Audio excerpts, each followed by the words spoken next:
Welcome to the Have Madeline Will Travel podcast. This is Survival, Faith, and Xenomorphs, Dead Orbit, and Sacrifice.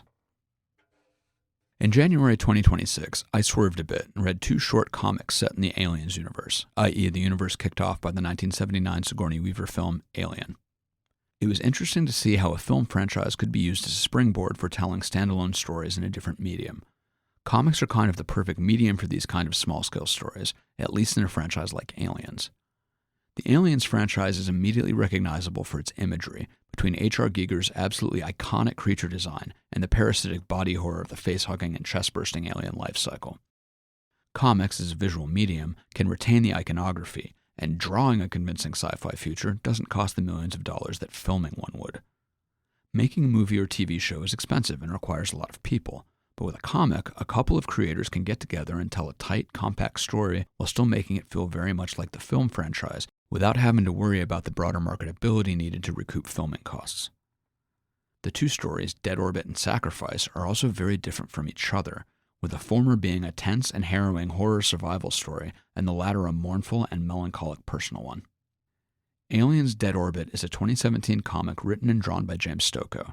Aliens Sacrifice is a 1993 comic written by Peter Milligan and drawn by Paul Johnson. Both are 4-issue miniseries published by Dark Horse that are now out of print as standalone books ever since Marvel acquired the Aliens franchise license in 2020, though Marvel has been releasing collections of the Dark Horse Aliens comics as Aliens: The Original Years. Sacrifice and Dead Orbit are in volumes 2 and 4 respectively. I got both as secondhand standalone books. Neither is connected to any of the films. Both stories are excellent and worth scaring up. I'm not going to avoid spoilers. Part 1. Monsters in the Dark, Xenomorphs and Cosmic Horror. In The Call of Cthulhu, H.P. Lovecraft's narrator says this, quote, "The most merciful thing in the world, I think, is the inability of the human mind to correlate all its contents. We live on a placid island of ignorance in the midst of black seas of infinity, and it was not meant that we should voyage far. The sciences, each straining in its own direction, have hitherto harmed us little, but someday the piecing together of dissociated knowledge will open up such terrifying vistas of reality and of our frightful position therein that we shall either go mad from the revelation or flee from the deadly light into the peace and safety of a new dark age." Unquote. In the Alien universe, we have ventured too far into those black seas of infinity, and there are monsters in the darkness. I find the Aliens franchise to be at its most compelling when it leans into this cosmic horror aspect. The Xenomorphs frighten me not just because they are scary monsters that kill people, but because they are creatures that are inscrutable in their pure destruction. Creatures whose hostility is so absolute, so relentless that it becomes malevolence. They have no eyes. They have acid for blood. They seem to eat nothing. They can survive the vacuum of space. They are in all ways antithetical to life as we know it and almost beyond comprehension. Even the body horror of their life cycle, where they don't just murder us but horribly violate us on the way in and on the way out, reflects this. They are a thing that should not be.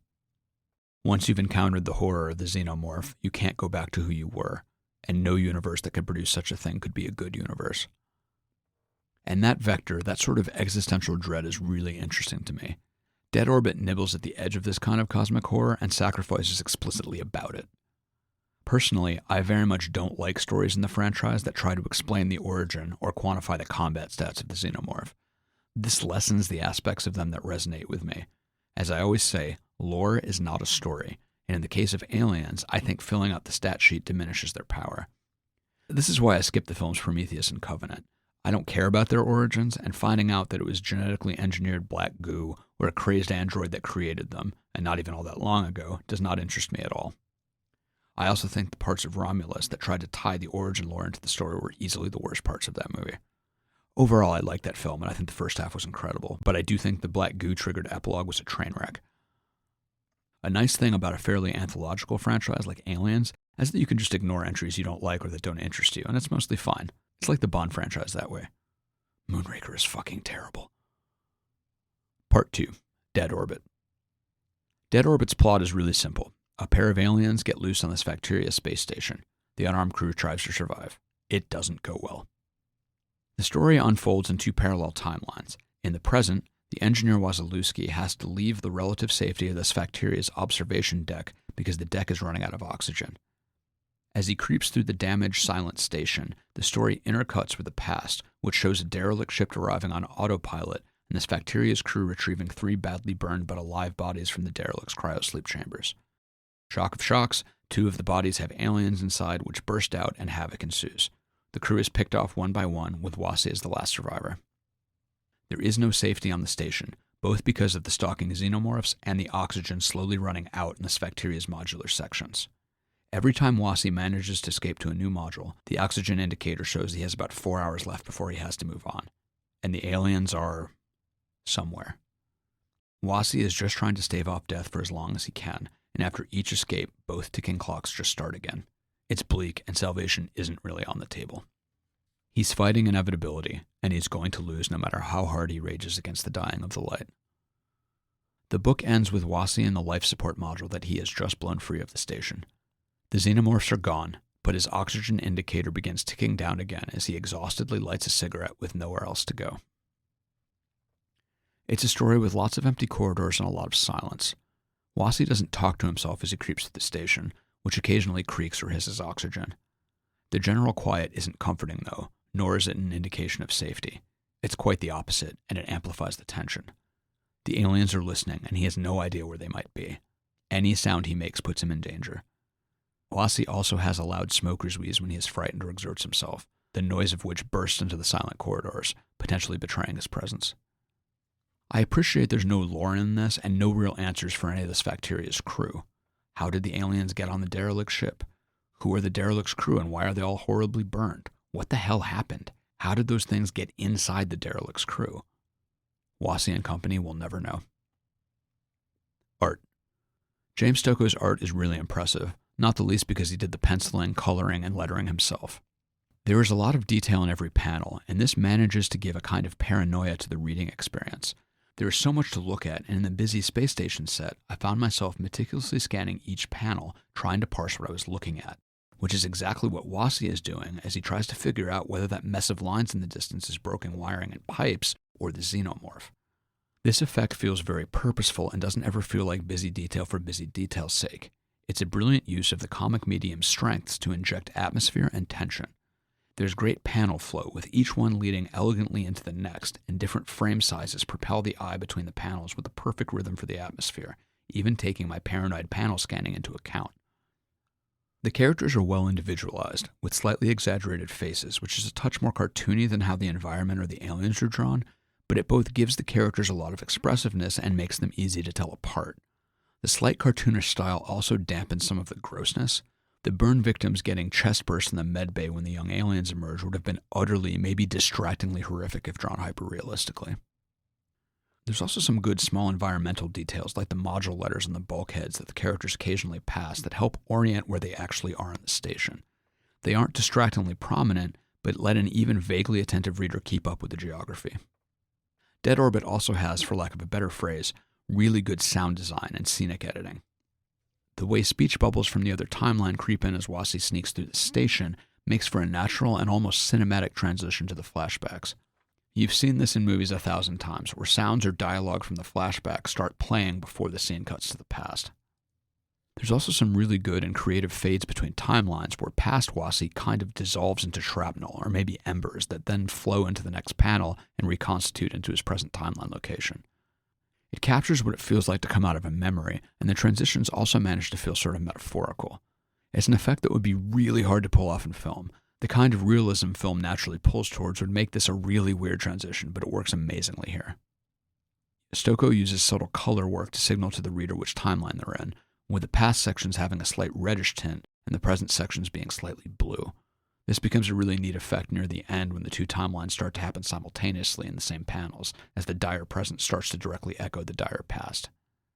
There's only about 3 splash pages in the whole book, all related to the sudden appearance of an alien. The relative paucity means the dramatic effect doesn't wane with overuse. My only real critique of the art is that there's some geographical confusion during the final confrontation with the last alien. Wasi blows the life support bay free, and I swear the alien is on the wrong side of him during the explosion, given where it appears in the next page. Also, it had its arm blown off, but when we last see it when he ejects it into space, it has both again, which for a bit made me think it was the other alien. I don't think it was, and the sequence is pretty effective and fast-paced enough that it isn't like galling or anything. Part 3. Sacrifice. The devil bites into me and I wake up in hell, screaming, on fire, in hell. These are the first words in Alien Sacrifice, spoken in the priest Anne McKay's narration as she dreams of her spaceship crashing. She is the only survivor of an accident and lands on a planet near a strange fortified settlement that she saw from the window as the ship went down. Stumbling through the woods towards it after getting out of the burning wreckage, she finds a strange, stained ritual stone and then hears a noise behind her. She glimpses the shadow of a xenomorph and then runs, making it to the settlement. The sad, frightened, and suspicious colonists have been living in the shadow of a lone alien for 9 months, and Anne discovers they have been keeping it at bay by leaving lab-grown babies on the stone for it. She offers herself up as the next sacrifice and arms herself, intending to kill it. She fights it, and the colonists, inspired and ashamed by her courage, join the fight. They manage to trap it in a spiked pit, and Anne delivers the coup de grace by descending into the pit and setting a grenade off in its face, which kills the alien but permanently blinds her. That's the plot, but that's not really what Sacrifice is about. Themes. Sacrifice is a mournful and quiet character story that uses the xenomorph to explore Anne's faith. The alien bookends her faith journey, and the creature looms in Anne's psyche as much as it looms over the settlement.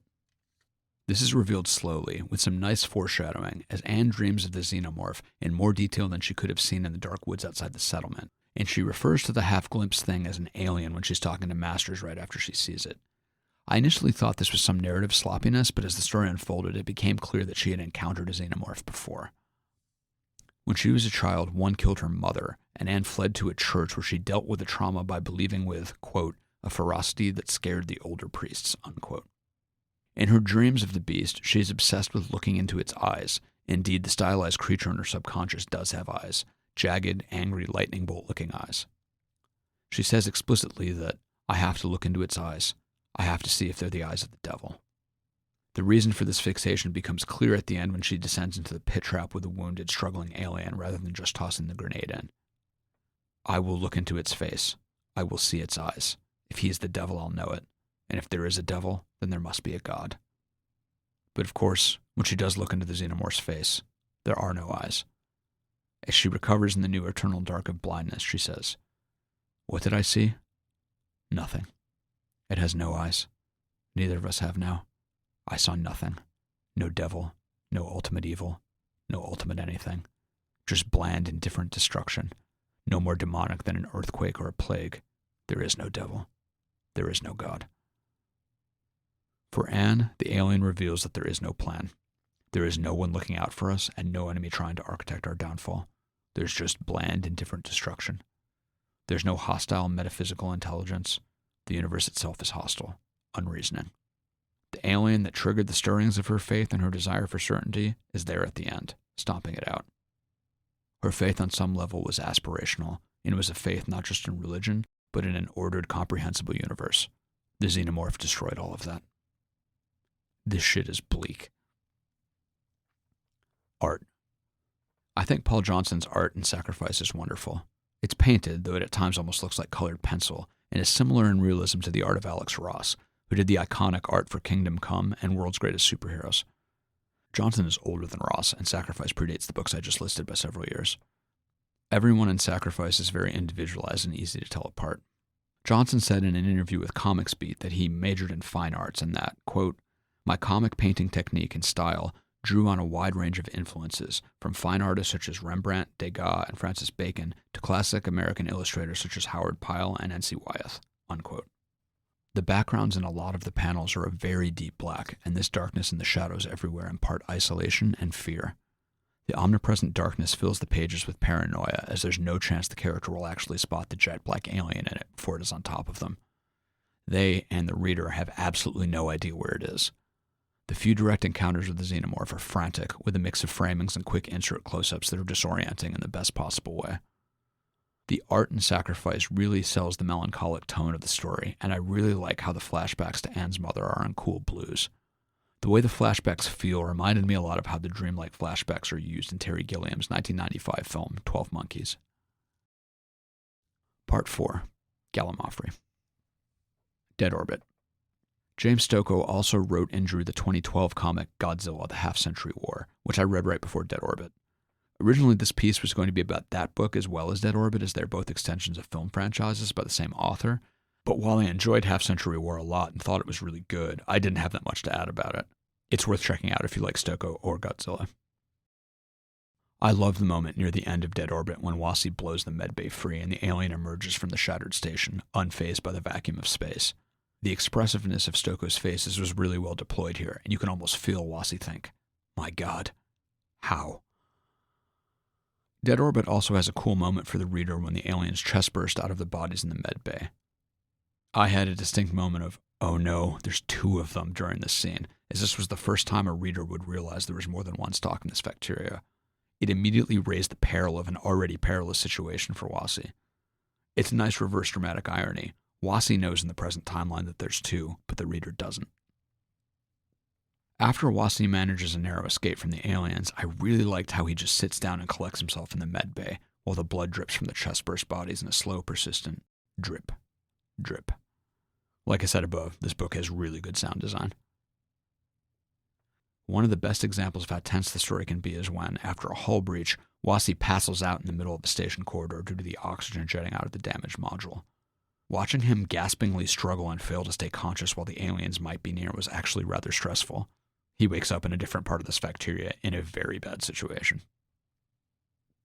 Sacrifice. I've seen some people on Reddit complain that the ecology of the alien in Sacrifice doesn't make much sense with the canon. Like the settlement shouldn't be able to placate it with the babies. For me, this critique is firmly in the whatever, who cares category for a story like this. Lore nitpick strike again. The tone of the story reminds me of the Alien 3 film with its elegiac atmosphere, hopelessness, and bleakness. I need to rewatch that film, which I apparently hate much less than the average person. I remember liking it quite a bit. I made a reference to Alex Ross's art style with regards to Paul Johnson earlier. Ross's Kingdom Come also has a clergy member point of view character named McKay. Coincidence? Probably.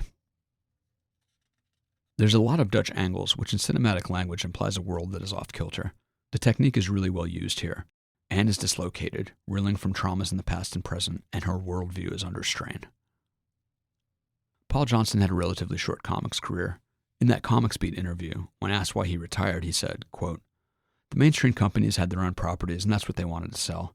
This era also saw the advent of cross-marketing of comics with computer games, movies, toys, etc. I had come into mainstream comics sideways, but I was still a bit of an outsider. Too mainstream for the experimental comics and too experimental for mainstream comics. I had a great time drawing and painting comics when I did them, but I sensed the writing was on the wall and it was time for a change. I didn't want to spend my time chasing and executing comics that I really wasn't that buzzed about." Unquote.